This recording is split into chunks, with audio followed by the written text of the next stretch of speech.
Hi friends, എല്ലാവർക്കും മറ്റുകറ്റ് അഞ്ജലിയുടെ ഏറ്റവും പുതിയ പ്രൊമോയുടെ വിശേഷങ്ങളിലേക്ക് സ്വാഗതം കേട്ടോ. എനിക്ക് ഒരു കാര്യം ഉറപ്പാണ്, ഇന്ന് വന്ന പ്രൊമോ കണ്ടിട്ട് നിങ്ങൾക്ക് എല്ലാവർക്കും ഒരുപാട് ഇഷ്ടമായി കാണുമെന്ന്. നമ്മൾ ഒരുപാട് ദിവസങ്ങളായിട്ട് കാത്തിരിക്കുന്ന ഒരു സീനാണ് ഇന്ന് വന്ന പ്രൊമോയിൽ ഉണ്ടായിരുന്നത്. എത്രയോ ദിവസങ്ങളായിട്ട് അഞ്ജലി ഈ തിരിച്ചടികളിൽ നിന്നും ഉയർത്തെഴുന്നേൽക്കണമെന്ന് നമ്മൾ ഒരുപാട് ആഗ്രഹിച്ചിരുന്നു. അങ്ങനെ ഇന്ന് അതിന് ഒരു തുടക്കമാണ്. പ്രൊമോയിൽ നമ്മളത് കണ്ടു. അപ്പോൾ ഒരുപാട് സന്തോഷമായി കേട്ടോ. അതിൻ്റെ കാര്യങ്ങളിലേക്കൊക്കെ നമുക്ക് പോകാം. അപ്പോൾ ഇന്നത്തെ എപ്പിസോഡ് നിങ്ങളെല്ലാവരും കണ്ട് കാണുമെന്ന് ഞാൻ പ്രതീക്ഷിക്കുകയാണ് കേട്ടോ. അപ്പോൾ ഇന്നത്തെ എപ്പിസോഡിലും ഒരുപാട് നമുക്ക് നിരാശയുണ്ടാകുന്ന സംഭവങ്ങളൊക്കെ ഒരുപാട് ഉണ്ടായിരുന്നു കേട്ടോ. നമുക്ക് വിഷമം ഉണ്ടാക്കുന്ന ചില കാര്യങ്ങളൊക്കെ ഇന്നത്തെ എപ്പിസോഡിൽ നടന്നു. അത് വേറൊന്നുമല്ല, അഞ്ജലി ഇന്ന് ശംഖുചക്രത്തിൽ നിന്ന് ഇറങ്ങി പോകാനായിട്ട് തീരുമാനിച്ചിരുന്നു. അപ്പോൾ അർജുനാണെങ്കിൽ അഞ്ജലി എവിടെ പോയി എന്ന് ആലോചിച്ച് അഞ്ജലീനെ എവിടേക്കോ ഇറക്കി വിട്ടു എന്ന് വിഷമിച്ച് ഓടിക്കിതച്ച് വരുമ്പോൾ കാണുന്ന സീന്, അഞ്ജലി ആകെ കട്ട കലിപ്പിൽ നിൽക്കുകയായിരുന്നു. അഞ്ജലി പറയുന്നുണ്ട്, അർജുനെ, ഞാൻ ഇവിടുന്ന് പോവുകയാണ്, എനിക്കിനി ഇവിടെ നിൽക്കാൻ പറ്റത്തില്ല, താനിവിടേക്കൊന്ന് വന്നിട്ട് പറഞ്ഞിട്ട് പോകാമെന്ന് മാത്രം വിചാരിച്ച് നിന്നതാണ്, ഞാൻ പോവുകയാണ്.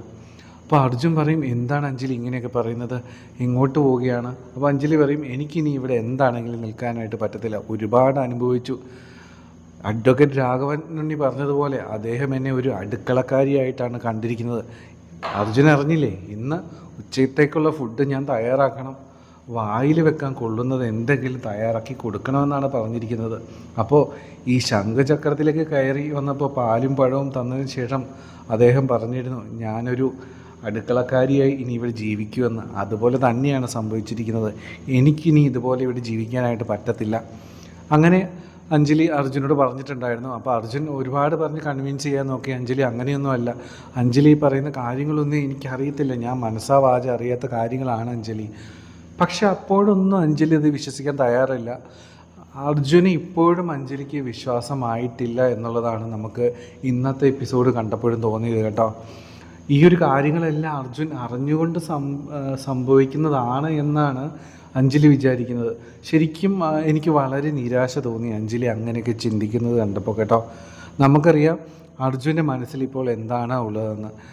അഞ്ജലി എങ്ങനെയെങ്കിലും തന്നെയൊന്ന് മനസ്സിലാക്കിയാൽ മതി എന്ന അർജുൻ ആഗ്രഹിക്കുന്നത് കേട്ടോ. പലവട്ടം അർജുനാണെങ്കിൽ അതിനുവേണ്ടി ശ്രമിക്കുന്നുണ്ട്, പക്ഷെ ഒന്നും നടക്കുന്നില്ല. അത് മാത്രമല്ല, ഇതുകൂടാതെ ഒരുപാട് പ്രശ്നങ്ങൾ നമ്മുടെ അർജുനുണ്ട്. കൃഷിയിടത്തിൽ ഒരുപാട് പ്രശ്നങ്ങൾ നടക്കുന്നു. അപ്പോൾ ഇതിനിടയിൽ അർജുൻ ശരിക്കും പറഞ്ഞാൽ ഒരുപാട് സ്ട്രഗിൾ ചെയ്യുന്നുണ്ട് കേട്ടോ. അപ്പോൾ അഞ്ജലി ഇങ്ങനെ മനസ്സിലാക്കാതെ ഇങ്ങനെ പെരുമാറുമ്പോൾ നമുക്ക് വിഷമം തോന്നുന്നുണ്ട്. പക്ഷേ ഇന്ന് അഞ്ജലി വീട്ടിലേക്ക് തിരിച്ചു പോകാം എന്ന ഉദ്ദേശത്തോട് കൂടിയിട്ടാണ് അവിടെ നിന്ന് ഭാഗം കാര്യങ്ങളൊക്കെ എടുത്ത് പുറത്തേക്ക് ഇറങ്ങുന്നത് കേട്ടോ.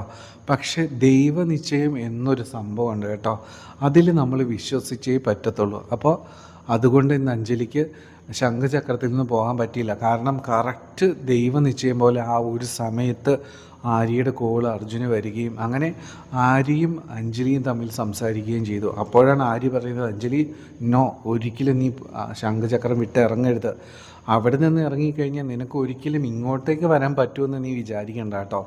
കാരണം അച്ഛൻ പറഞ്ഞിരിക്കുന്നത് അഞ്ജലിയായിട്ടുള്ള എല്ലാ ബന്ധവും ഇവിടെ അവസാനിച്ചിരിക്കുന്നു. അഡ്വക്കേറ്റ് അഞ്ജലി ഒരു അടഞ്ഞ അധ്യായമാണ്. അങ്ങനെയൊക്കെ നിൻ്റെ അച്ഛൻ ഇവിടെ പറഞ്ഞു കഴിഞ്ഞു അഞ്ജലി. അപ്പോൾ നിനക്ക് എന്താണെങ്കിലും ഇങ്ങോട്ട് കയറി വരാനായിട്ട് പറ്റത്തില്ല. അവിടെ നിനക്ക് ഒരുപാട് സ്ട്രഗിൾസൊക്കെ ഉണ്ടാകും, അത് എനിക്കറിയാം മോളെ. പക്ഷേ നീ അത് എങ്ങനെയെങ്കിലുമൊക്കെ സഹിച്ച് നിന്നേ പറ്റത്തുള്ളൂ മോളെ. അപ്പോൾ എന്ത് സംഭവം ഉണ്ടായാലും നീ ആ വീട് വിട്ട് ഇറങ്ങരുത് അഞ്ജലി. എന്ത് സംഭവമാണെങ്കിലും നീ അത് ഫേസ് ചെയ്തേ പറ്റുള്ളൂ അഞ്ജലി. അങ്ങനെ നമ്മുടെ അഞ്ജലിക്ക് ഒരു കോൺഫിഡൻസ് ആര്യ കൊടുക്കുന്നുണ്ട് കേട്ടോ. ആദ്യം ഒരു കോൺഫിഡൻസ് എന്ന് ഞാൻ പറയുന്നില്ല. അപ്പോൾ ഈ ഒരു സംഭവം ആര്യ പറയുമ്പോൾ തനിക്കിനി കയറി ചെല്ലാൻ ഒരു ഇടമില്ല എന്ന് മനസ്സിലാക്കുമ്പോൾ ഒരുപാട് സങ്കടപ്പെടുന്നുണ്ട് അഞ്ജലി.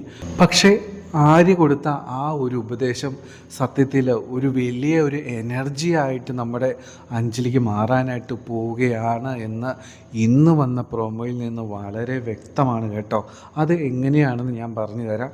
അപ്പോൾ അഞ്ജലിയോട് ആര്യ പറഞ്ഞിട്ടുണ്ടായിരുന്നു, അഞ്ജലി ഇനി നിനക്ക് പോകാൻ ഒരു ഇടമില്ല, നീ എന്ത് കാര്യങ്ങളും ഫേസ് ചെയ്തേ പറ്റുള്ളൂ എന്ന്. അപ്പോൾ ഇന്നത്തെ എപ്പിസോഡിൽ നമ്മൾ ആ ഒരു സംഭവം കണ്ടു. അപ്പോൾ ആ ഒരു സംഭവം മുഖത്തിൽ നിന്ന് അഞ്ജലി മനസ്സിലാക്കുകയാണ്, ഇനി എന്ത് സംഭവമാണെങ്കിലും ഞാനിങ്ങനെ കരഞ്ഞുകൊണ്ട് നിന്നിട്ട് ഒരു കാര്യമില്ല. അപ്പോൾ അങ്ങനെ ഒരു തീരുമാനത്തിലേക്ക് നമ്മുടെ അഞ്ജലി എത്തുമെന്നാണ് നമുക്ക് തോന്നുന്നത്.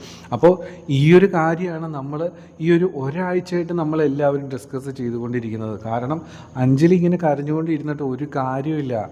അപ്പോൾ അഞ്ജലി തിരിച്ചു വന്നേ പറ്റൂ. അഡ്വക്കേറ്റ് അഞ്ജലിയാണെന്നുള്ള കാര്യം അഞ്ജലി മറന്നു പോകരുത്. അഞ്ജലിയുടെ ലക്ഷ്യങ്ങൾ എന്താണ്, ആ ഒരു കാര്യവും അഞ്ജലി മറന്നു പോകരുത്. അപ്പോൾ അഞ്ജലി ആയേ പറ്റുള്ളൂ. സ്വന്തം ക്യാരക്ടർ വിട്ട് ഒരു പൊട്ടി പെണ്ണിനെ പോലെ അഞ്ജലി ഇരുന്നിട്ട് ഒരു കാര്യമില്ല കേട്ടോ. അപ്പോൾ നമ്മൾ ഇന്ന് വന്ന പ്രൊമോയിൽ അതിനൊരു പോസിറ്റീവായിട്ടുള്ളൊരു തുടക്കം നമ്മൾ കാണുന്നുണ്ട്. അപ്പോൾ ഇന്ന് വന്ന പ്രൊമോയിൽ ആദ്യം കാട്ടിയ സീനെന്ന് പറയുന്നത് നമ്മുടെ പത്മയുടെ അടുത്ത് നമ്മുടെ അമ്പാടി എത്തുകയാണ് കേട്ടോ. അമ്പാടിക്ക് ഇപ്പോൾ ശംഖുചക്രത്തിലുള്ള മൊത്തം ഒരു അവസ്ഥ അറിയാം.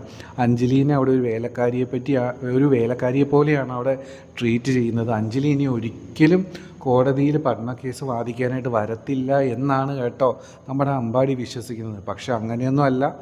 നമ്മുടെ അഞ്ജലി ശക്തിയായി തിരിച്ചു വരിക തന്നെ ചെയ്യും. പക്ഷേ അമ്പാടിക്ക് ഒരു പ്രതീക്ഷയില്ല കേട്ടോ. അതുകൊണ്ട് അമ്പാടി നമ്മുടെ പത്മയോട് പറയുന്നുണ്ട്, പപ്പി മോളെ, ഞാൻ നിന്നോടൊരു കാര്യം പറയാനായിട്ട് പോവാം, നീ വിഷമിക്കരുത് ഈ ഒരു കാര്യം കേൾക്കുമ്പോൾ.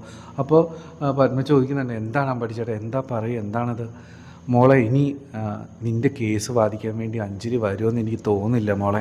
അപ്പോൾ ഈ ഒരു കാര്യം നമ്മുടെ അമ്പാടി പറയുമ്പോൾ ഒരുപാട് വിഷമമാകും കേട്ടോ നമ്മുടെ പത്മക്കുട്ടിക്ക്. പക്ഷേ കാരണം ഇപ്പോഴത്തെ ഒരു അവസ്ഥയിൽ ഇനിയൊരു കേസ് വാദിക്കാനായിട്ട് അഞ്ജലി വരുമെന്ന് ആർക്കും ഒരു പ്രതീക്ഷയില്ല കേട്ടോ. കാരണം ആ ഒരു രീതിയിലാണ് കാര്യങ്ങളൊക്കെ പോയിക്കൊണ്ടിരിക്കുന്നത് കേട്ടോ. അപ്പോൾ ഇങ്ങനെയാണ് നമ്മൾ പ്രൊമോയിൽ ആദ്യത്തെ സീൻ കണ്ടത്. ഇതിന് ശേഷം രണ്ടാമത് വന്ന സീന് നല്ല മാസ് സീനാണ് കേട്ടോ. എന്തോ ഒരു സംഭവം പറഞ്ഞുകൊണ്ട് അനുപമ നമ്മുടെ അഞ്ജലി ചൊറിയാൻ വേണ്ടി ചെന്നിട്ടുണ്ടെന്നുള്ള കാര്യം ഉറപ്പാണ് കേട്ടോ. അതായത്, നിനക്ക് നാണമുണ്ടോ ഇവിടെ കിടക്കാനായിട്ട്, നീ ഇവിടെ നിന്ന് ഇറങ്ങിപ്പോ, നിനക്ക് ഇത്രയ്ക്ക് വലിയ തൊലിക്കട്ടിയോ, ഇങ്ങനെ എന്തോ ഒരു സംഭവം പറഞ്ഞിട്ട് ചൊറിഞ്ഞിട്ടുണ്ട് അനുപമ അഞ്ജലിയെ. അപ്പോൾ നമ്മുടെ അഞ്ജലിയുടെ മാസമായിട്ടുള്ളൊരു തിരിച്ചുവരവാണ് കേട്ടോ നമ്മൾ കാണുന്നത്. അപ്പോൾ അഞ്ജലി പറയുന്നുണ്ട്, സ്വന്തം ഭർത്താവ് വേണ്ട എന്ന് പറഞ്ഞ് എന്നിട്ടും എന്നെ സ്വീകരിച്ചേ പറ്റുള്ളൂ എന്ന് പറഞ്ഞ് പുറകെ നടക്കുന്ന അത്രയും തൊലിക്കെട്ടിയൊന്നും എനിക്കെന്താണെങ്കിലും ഇല്ല കേട്ടോ. അതായത് അഞ്ജലിക്ക് ഭയങ്കര തൊലിക്കെട്ടിയാണ്, നാണമില്ല, അങ്ങനെയൊക്കെ എന്തോ ഒരു സംഭവം അനുഭവം പറഞ്ഞപ്പോഴാണ് അനുപമയെ അടിച്ചിരുത്തിക്കളയുന്ന ഡയലോഗ് നമ്മുടെ അഞ്ജലിക്കുട്ടി പറഞ്ഞു കേട്ടോ. അതായത്, നിനക്കാണടി നാണമില്ലാതെ, സ്വന്തം ഭർത്താവിന് പോലും നിന്നെ വേണ്ട, എന്നിട്ടും നാണമില്ലാതെ എന്നെ സ്വീകരിക്കണമേ എന്ന് പറഞ്ഞിട്ട് പുറകെ നടക്കുക. നിൻ്റെ അത്രയും തൊലിക്കട്ടിയൊന്നും ഈ ഭൂമിയിൽ ആർക്കും ഉണ്ടാവത്തില്ലടി.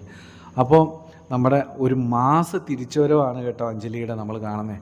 അപ്പോൾ അഞ്ജലി ഇങ്ങനെ ഒരു മറുപടി കൊടുക്കുമ്പോഴത്തേനും അനുപമ അങ്ങോട്ട് ആവിയായി പോകും. അത് വെറും ഒരു വട്ടപൂജ്യമാണ് താനെന്ന് അനുപമയ്ക്ക് തോന്നിപ്പോകും. അപ്പോൾ നമ്മുടെ അഞ്ജലിക്കുട്ടി അടിക്കാനായിട്ട് തുടങ്ങുന്ന ഒരു സീനാണ് കാണുന്നത്. എന്താണെങ്കിലും നമ്മുടെ മാസമായിട്ടുള്ള നമ്മുടെ പഴയ അഞ്ജലിയുടെ ആ ഒരു തിരിച്ചുവരവ് നമുക്കൊന്ന് ആഘോഷിക്കുക തന്നെ വേണം കേട്ടോ. അപ്പോൾ നാളത്തെ എപ്പിസോഡ് നല്ല അടിപൊളി ഒരു എപ്പിസോഡ് ആയിരിക്കുമെന്ന് ഉറപ്പാണ്. അപ്പോൾ നാളത്തെ എപ്പിസോഡിന് വേണ്ടിയിട്ട് നിങ്ങളെല്ലാവരും കാത്തിരിക്കുക കേട്ടോ. അപ്പോൾ നാളെ എപ്പിസോഡിൻ്റെ റിവ്യൂസും കാര്യങ്ങളൊക്കെ നമ്മൾ ഇടുന്നതായിരിക്കും. അപ്പോൾ ആദ്യമായിട്ട് നമ്മുടെ ചാനൽ കാണുന്നവരൊന്ന് സബ്സ്ക്രൈബ് ചെയ്ത് സപ്പോർട്ട് ചെയ്യണമെന്ന് റിക്വസ്റ്റ് ചെയ്യണം കേട്ടോ. അപ്പോൾ എല്ലാവർക്കും നല്ലൊരു ശുഭരാത്രി. Take care. Bye bye.